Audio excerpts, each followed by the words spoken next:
மீன் குழம்பு மிட்டை வறுவல் செய்கிறது எப்படின்னு பார்க்கலாம் இன்றைக்கி.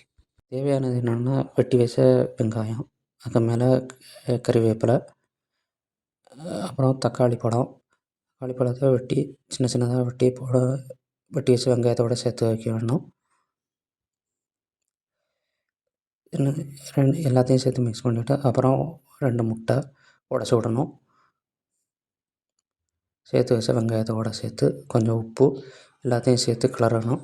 அதுக்கப்புறம் நம்மக்கிட்ட இருக்கிற மீன் குழம்பு அது கூட சேர்த்து 2-3 ஸ்பூன் சேர்த்து வைக்கணும். அப்புறம் ஒரு வானலில் ஒரு கறிவேப்பிலை, கடுகு எல்லாம் சேர்த்து